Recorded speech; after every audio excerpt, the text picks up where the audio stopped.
Thank you to Dan for asking me to be part of this symposium. It's an honor to be part of this distinguished panel of people here, and I love the way you've renamed the gathering Have Faith in the University. Thanks to John DiUlio for all the work that he's done getting this 25 years of stuff going here at Penn. He's been trying to make the world a little better every day for a long time, and our being together here is part of that. So it's wonderful to be here. Let me start with a claim. Faith and learning unavoidably overlap. They point in the same direction. They often merge together.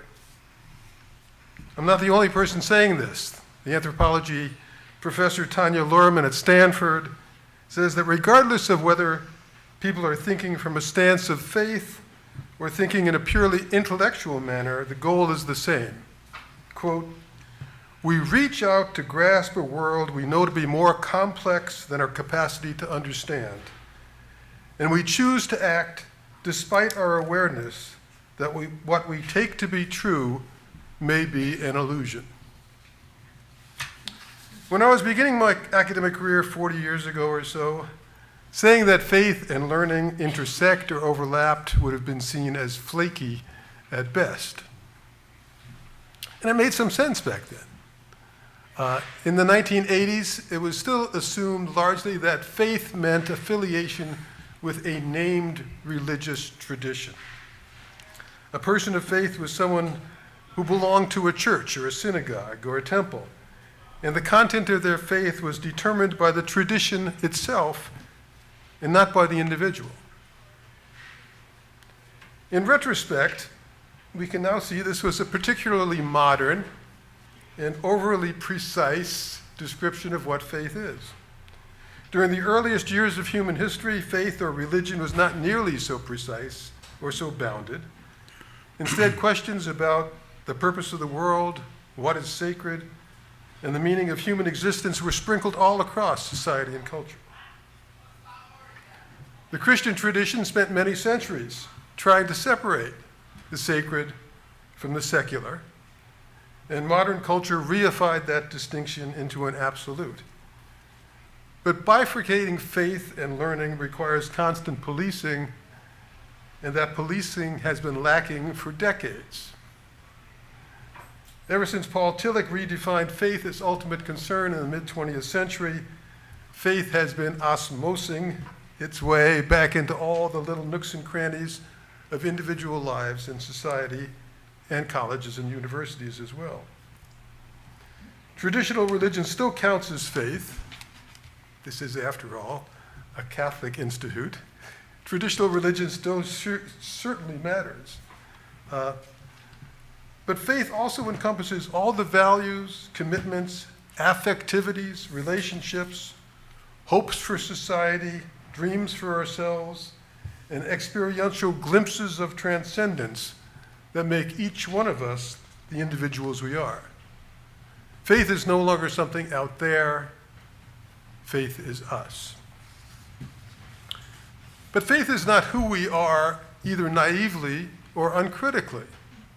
The University of Chicago professor of Chinese religion, Brooks Ziporin, says that faith and religion always involve serious grappling with the limits of our identities, with the boundaries that mark out who we are and what we are, and with breaching and problematizing those identities as well. If faith or spirituality or religion, we're not even sure what to call this anymore, are so culturally fluid and personally definitive, then there is no way to segregate faith from the educational process that Americans call liberal learning. The website of a certain university, called the University of Pennsylvania, says this: its program of liberal professional studies, quote, offers transformative educational experiences for students and organizations seeking new paths and possibilities. Transformative, new, paths, possibilities. This isn't the old language of higher education focusing on the advancement and dissemination of knowledge, which made universities sound like cognition factories where the actualities of human existence had no relevance at all. Instead, Penn says education involves personal growth. It involves our identities as individuals, and it involves how we live our lives. It all sounds a lot like Tanya Luhrmann. We reach out to grasp a world that we know is more complex than our capacity to understand, and we choose to act. We find ourselves needing to act despite the awareness that what we take to be true may be an illusion. I don't know how well the University of Pennsylvania actually follows through on its pledge to provide transformative educational experiences for both students and groups that open up new paths and possibilities for them. But taken seriously, this would mean acknowledging the presence of faith in every classroom. There's no pedagogical formula that choreographs how to do this, but it clearly requires acknowledging that everyone, every student, and every professor, whether he or she is a person of faith, a person of religion or not, has faith, and that faith is in the classroom, and sometimes, whether you like it or not, it's going to bubble up into the conversation. Rhonda, my wife and lifelong academic collaborator and best critic and best editor, and I could go on for a long time. We've visited together hundreds of colleges and university campuses across the country, and we've encountered many professors and students who are intrigued by how this kind of enlarged, faith-sensitive understanding of intellectual reflection could enhance higher education. Many professors and students, however, don't know how to turn this written score into actual performance. Or perhaps more accurately, they are scared. We all are these days. Faith in its historic religious packaging, in its many contemporary forms, is too unpredictable, too potentially disruptive, too passionate and provocative, too risky in terms of giving and taking offense. Better to avoid it. Better not to talk. Better not to let anybody talk. I understand this attitude. And in today's hyper-partisan environment, those hazards can have painful real-world consequences for both individuals and for institutions, as Penn well knows. But simply avoiding the complexities of faith and human personhood makes education deficient. In that light, I am greatly encouraged by the existence of organizations like the Collegium Institute. This is a place, a program, where everyone jointly agrees to accept the risk of talking, not only about academics, but also about things that really matter to human beings, in whom the twin concerns of liberal learning and faith inextricably intertwine. Places like the Collegium and some other places we'll hear about tomorrow, Chesterton House at Cornell, Elm Institute at Yale, Louis Christie at Chicago. These places seek to be incubators of both civility and critical thinking, of both faith and learning. They're places where the skills of honest self-reflection and constructive conversation can be developed and practiced, and then slowly filter out to season the rest of the university, making education richer and more meaningful for everyone. This is a wonderful gift to the university, and at this celebratory symposium, I applaud the Collegium for its 10 years of great service to the University of Pennsylvania and to American higher education generally. Keep up the good work. Thanks.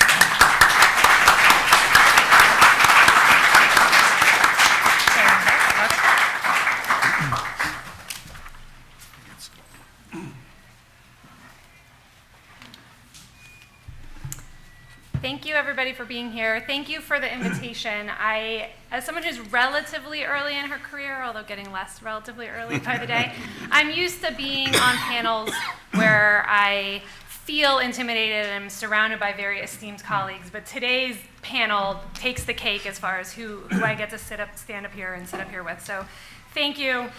To my co-panelists, thank you for the invitation. So what I was asked to talk about was about my experience working as a scholar, which was, I think the quote was, may not have exactly been top line when you started, but managed to be successful nonetheless. So may have not exactly been top line. I cannot express to you the level of understatement of that phrase. That was a very kind phrase that Dan posed to me in the email. When I started thinking about my dissertation topic, for those of you who aren't in academia, right, you write your dissertation and then you come out on the job market, and that is the thing you're known for. This is like your debutante ball, so to speak, right? This is what you're going to be known as. This is how you're putting you're planting your flag of what kind of scholar you're going to be. And so when you're thinking about your dissertation, you're thinking about what you're passionate about, what you want to answer, but also, can I get a job? Can I do the thing I want to do, right? You got to be a little strategic. And I looked around and I saw there was about 2 guys doing some work at Notre Dame, a guy who spends half his time at Georgetown working on religion and politics, and that's it. In political science, that's it. No other large research university. There were smaller schools. There were obviously religiously affiliated schools, but none, Penn and Penn's peers and tiers down from Penn, no one was studying religion and politics. So I went to my advisor and I said, so, do you think that this is about supply or demand, right? Because if it's supply, I got this, right? I can go in and write this great dissertation and everyone's going to want me. But if it's demand, if the schools are just not interested in hiring someone who works at the intersection of religion and politics, I can write the best dissertation in the whole wide world and not get to have the career that I want. And my advisor looked at me, he's a stern man, he just said, meh. I don't know. And so I said, and also for anyone who's written a dissertation, you know that it is a labor of love, and you really have to be passionate about the thing you're doing because you have to get up and work on it every day and no one is overseeing you. And so I decided ultimately I needed to do the thing that made me excited to get up and do my work in the morning. So I said, all right, I'm doing this, and I guess if I don't get a job, I don't get a job, but I want to be true to myself. And so this is a very optimistic talk because the answer is I think it was about supply. It was about supply and not about demand. Not just because I'm standing here at Penn, but also who's been hired elsewhere in political science since I was hired at Penn. So I'm very optimistic. I think the answer is supply, and I want to talk about 3 areas specifically. My research and professional life here at Penn, teaching at Penn, and then also research and professional life outside of Penn, so thinking about the academy more broadly. Again, this is largely thinking about the political science. You could generalize to the social sciences, but I don't want to extend beyond that. So my research and professional life at Penn, the political science department, is the most wonderful, supportive department. And you realize once you start talking to people that so many people's research actually touches on religion. They think about religion even if they're talking about something else, right? Even if they're talking about race and ethnic politics, the church still plays a key role. Even if you're talking about, if you're mostly interested in political mobilization, religion obviously plays a key role. If you're interested in understanding prejudice and discrimination, religion plays a key role. And so the more I got to talk to folks, the more all of our work was able to be intertwined because they understood the importance of religion, even if it's not that's not the thing they were focusing on specifically. Before the Andrea Mitchell Center became the Andrea Mitchell Center, it had a different name. It was like DCCC. I don't know what the acronym stood for, but it was a center that focuses on constitutionalism and democracy, and they had an entire year dedicated to exploring questions about religion and civil liberties related to religion. It included all these external speakers, and it included an all-day conference. And I bring it up because it was this great opportunity for me as a junior faculty member. I was asked to be on the planning committee for it. I kind of hemmed and hawed about it. That's not something you want to spend your time doing when you don't have tenure. But it was this amazing opportunity because very early on, I met all the other people outside of my department who were also studying questions about religion all over the university, from the law school, from sociology, from history, from philosophy, and bringing together and recognizing that there's a whole body of scholars across disciplines, across the colleges even, right? There was someone from Wharton as well, that we all are interested in these kind of fundamental questions, and we're coming at it from different methodological ways and answering different specific questions, but we're all interested in understanding kind of the big role of religion in society. I know Prux has been talked about, but I also want to talk about a specific subgroup of Prux that I've been very proud to be a part of since 2016, which is C2G2. It stands for Common Cause for the Common Good for the Common Ground. Oh my gosh, I always get it wrong. Is that right? Common Ground for Common Good. I have been a member of it for almost a decade. C2G2, we'll go with that.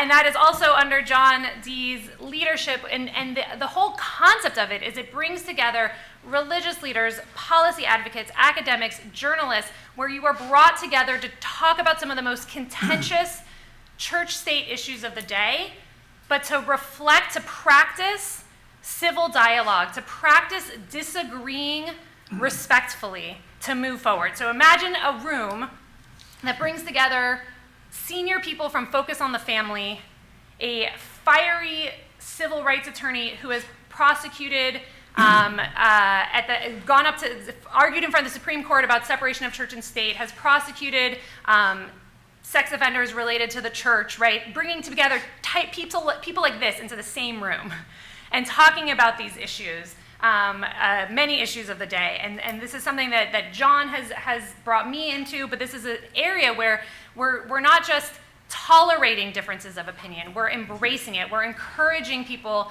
to learn how to discuss civilly, and especially, this all started obviously many years ago, but especially today in 2023, we're practicing something that hopefully we all then take out into the world, and use and are careful with our language and are moving forward in a productive manner as all of us go back into our academic, journalistic, and policy roles.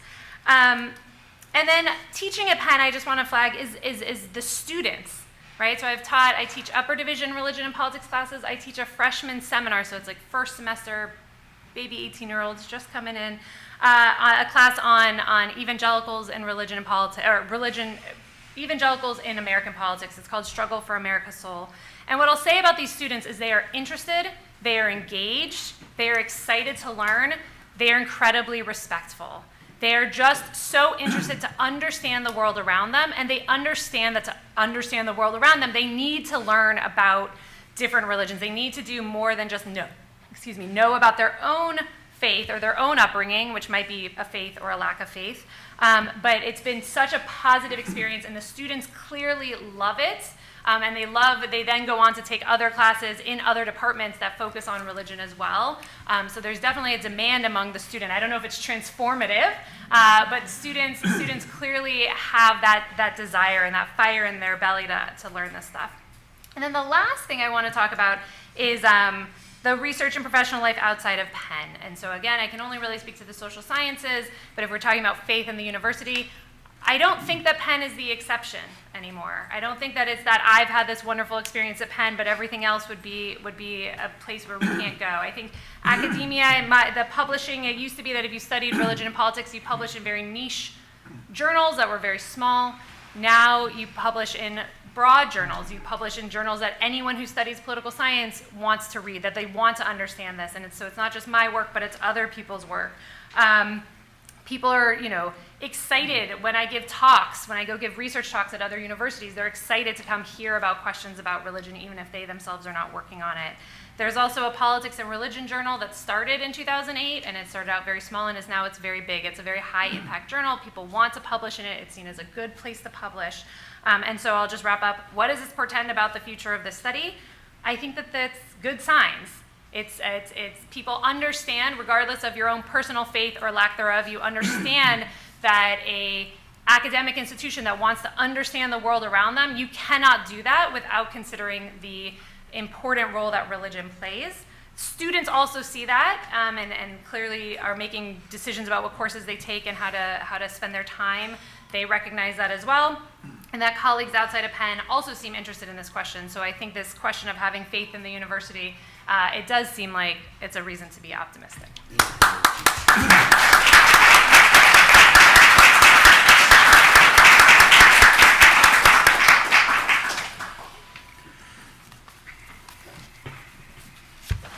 Thank you. Getting the mic down to my height. First of all, I'm going to echo some of what Michelle said, but I will also acknowledge It's been a tough 2 weeks to be optimistic.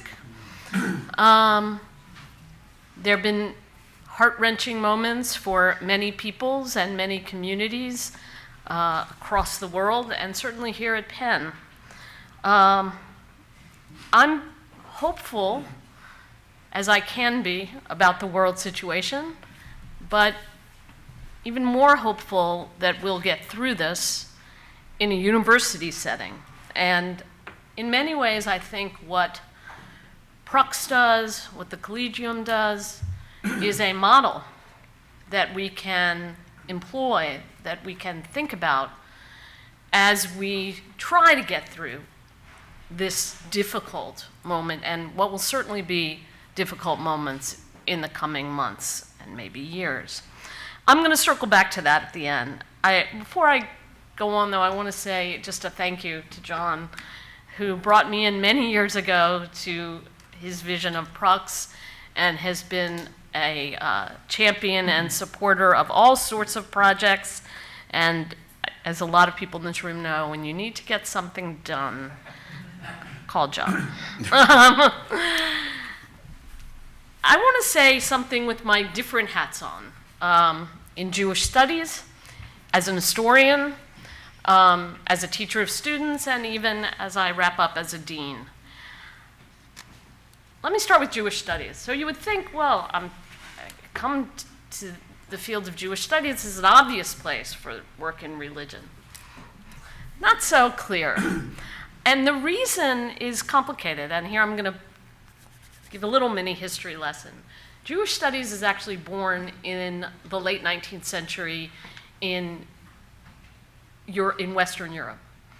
And it's born especially among a very tiny group of, I will say, male scholars who are trying to take seriously the works of rabbinic literature as literature and history, not simply as theology or religion, which was unheard of. Unheard of. You don't read these texts this way. They're religious texts. That's how you read them. That's how you read the Bible. That's how you read the Talmud. So this was novel. But they were pretty much a pessimistic group of people. And that has to do with the fact that as much as they wanted in to the universities of their day, they couldn't get in.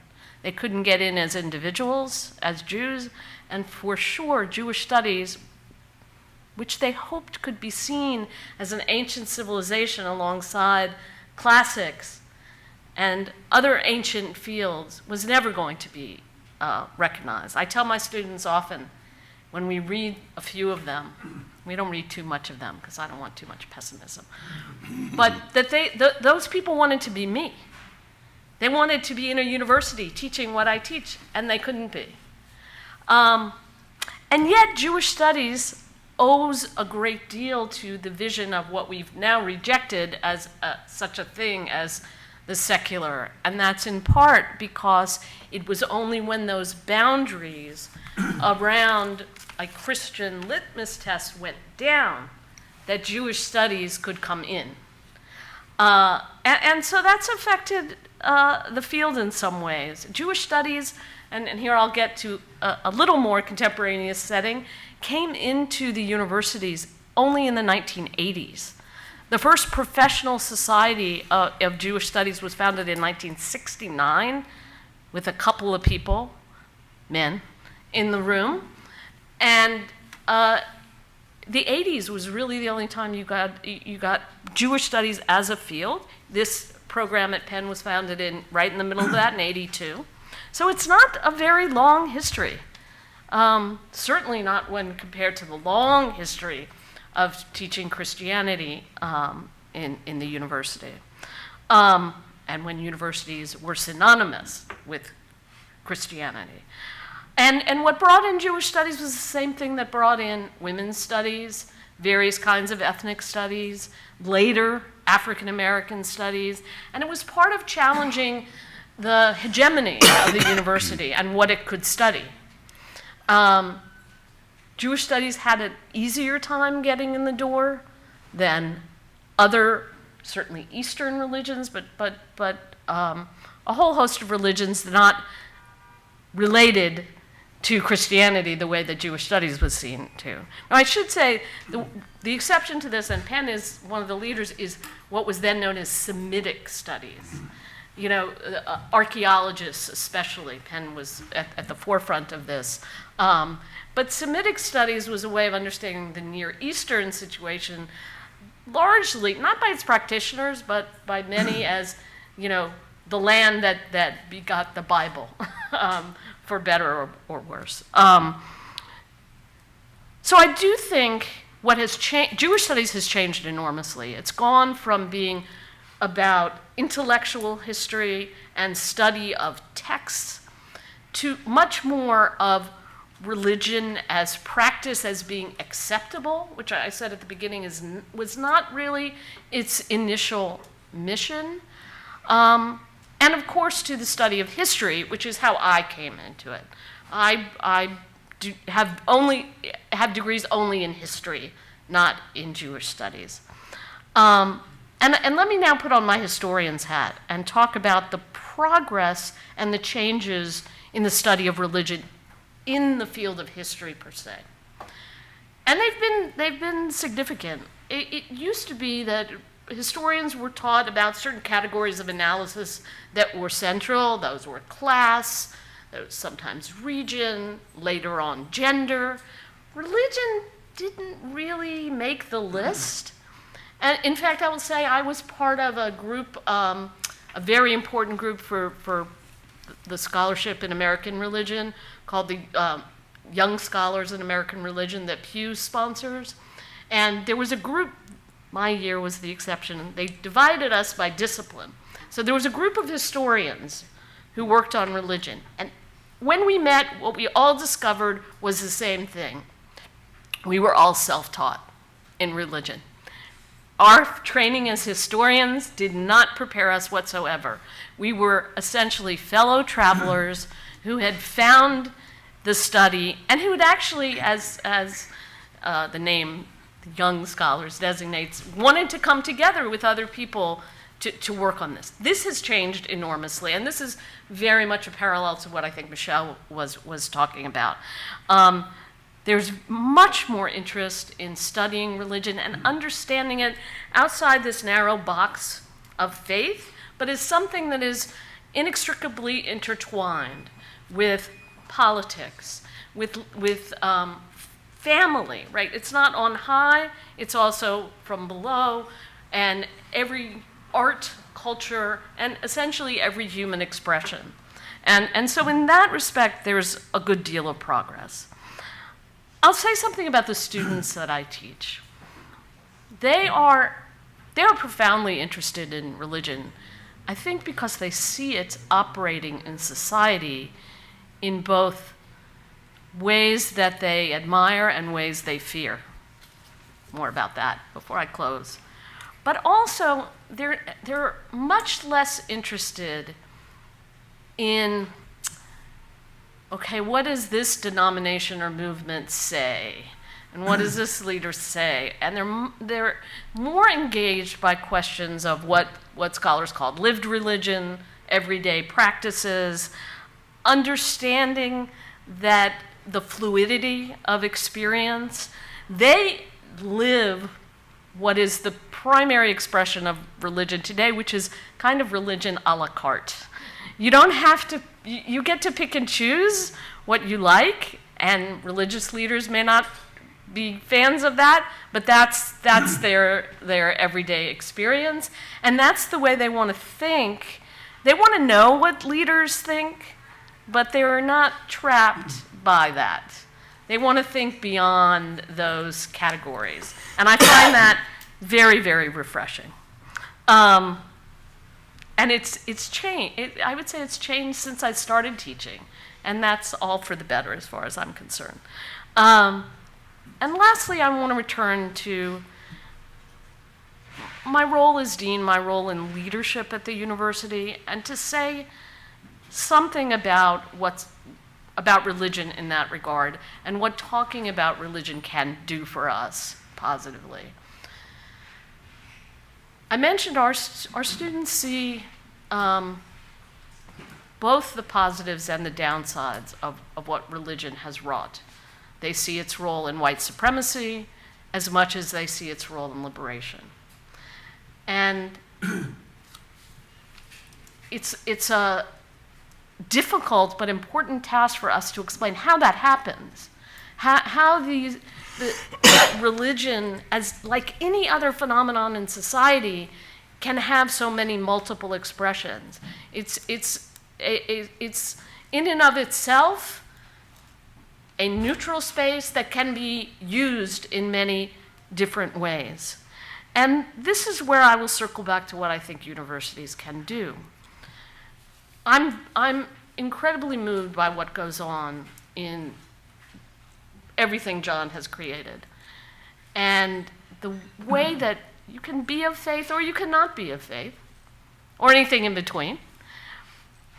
But the important thing is understanding traditions, understanding them in your mind, understanding them in your heart, understanding what it is to navigate a society of cultural difference, and how very difficult that is. And now this brings me back to my final statement, which is where I began. What's happening around us right now is not solely about religion. It's about politics and power and territory and so many, and sovereignty and many other things. But religion's a piece of it, and it's a piece of it that gets mobilized for better and for worse. And it's for us to take the example of the ways that universities can talk about religion and apply it more broadly. This is what we do. Why are we here? We're not here to get people to remember facts, write them down, and move on. We're here to get people to think and be able to navigate as citizens in the world. And these kinds of ways of thinking about religion and about all the broader aspects of society that it intersects with, this has to be part of the toolkit. And that's what our mission is. And if it sounds Pollyanna, I guess that explains, how I got to do jobs like this. Because, and John too, and everyone sitting here, because I believe in it. And I think we'll get there.